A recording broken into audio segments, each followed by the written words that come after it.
பரிசுத்த நாள் விசாரப்பட வேண்டாம், கர்த்தருக்குள் மகிழ்ச்சியாய் இருப்பதே உங்கள் பலன்.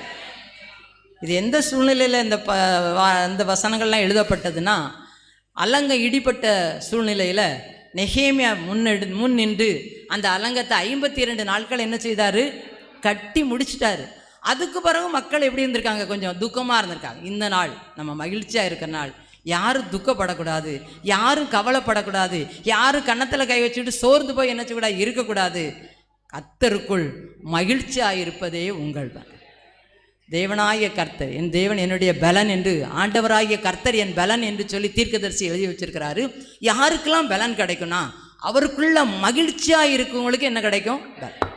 எந்த சூழ்நிலையிலும் பவுல் சொல்லுவார், எல்லா நிலைமையிலும் மனரம்யமாயிருக்க கற்றுக்கணும். வாழ்ந்திருக்கவும் தெரியும், தாழ்ந்திருக்கவும் தெரியும். எல்லாவற்றிலும் எல்லா சூழ்நிலையும் நான் என்ன செய்வேன்? மனரம்யமாக. அவர் என்னென்ன சூழ்நிலையெல்லாம் அனுபவித்தார். நம்ம அடிக்கடி அந்த பகுதியை வாசித்துருக்கிறோம். நிறைய காவல், கஷ்டம், கண்விழிப்பு, நிர்வாணம், பசி, பட்டினி எல்லாம் இருந்துச்சு. ஆனால் அந்த சூழ்நிலை அவர் என்ன சொல்லார்? எல்லா சூழ்நிலையும் நான் எப்படி இருக்கிறேன்? மனரம்யமாக இருக்கிறேன். பிலிப்பியர் எழுதுவார், நான் எப்படி இருக்கிறேன்? கர்த்தருக்குள்ள சந்தோஷமாக இருக்கிறேன். சந்தோஷமாக இருங்களேன்னு மறுபடியும் உங்களுக்கு நான் என்ன செய்கிறேன்? சொல்கிறேன்னு சொல்கிறேன். அந்த சூழ்நிலையில் பவுல் அப்படி இருந்தார்.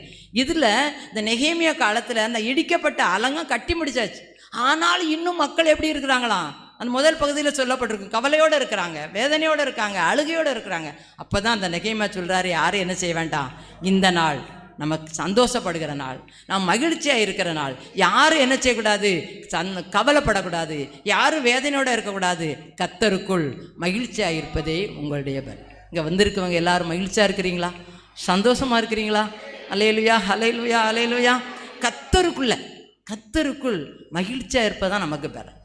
நம்ம பலன் இல்லை, பலவீனன் நம்ம சொன்னோன்னா நம்ம வாழ்க்கையில் ஏதோ ஒரு துக்கம் ஒன்று என்ன செஞ்சுட்டு இருக்குதுன்னு அர்த்தம். என்ன துக்கமான சூழ்நிலையை நமக்குள்ளே வேதனைப்படுத்தி கொண்டிருந்தாலும் கர்த்தருக்குள் நம்மளை திடப்படுத்தி கொண்டு கர்த்தருக்குள் மகிழ்ச்சியாக இருப்பது நமக்கு என்ன தெரியுமா? ஒரு பெரிய உன்னத பலன். அதை தான் இன்றைக்கி பார்க்க போகிறேன். கர்த்தருக்குள் மகிழ்ச்சியாகிறதே ஆண்டவராகிய கர்த்தர் என் பலன் அப்படின்னு தீர்க்கதரிசி சொன்னார். யாருக்கு பலன்? அவருக்குள்ள மகிழ்ச்சியாக இருப்பது தான் பலன். மகிழ்ச்சியாக இருக்கிற உங்களுக்கும் எனக்கும் ஆண்டவர் என்ன கொடுக்குறாரு? பலனே தருகிறார். அந்த மகிழ்ச்சி நமக்குள்ள வரும்போது ஒரு உன்னத பலன் நம்மளை என்ன செய்யும்? நிரப்பும். நம்ம எவ்வளவுதான் வேதனையோடு இருந்தாலும் கர்த்தர் கொடுக்குற மகிழ்ச்சி நம்ம உள்ளத்துக்குள்ள வந்து நிரப்பும் பொழுது நம்ம சந்தோஷமாயிரும், நம்ம மகிழ்ச்சி ஆயிரும். கர்த்தருக்குள் மகிழ்ச்சியாக இருப்பதே நம்முடைய பலன். யார் அப்படி மகிழ்ச்சியாக இருந்தா?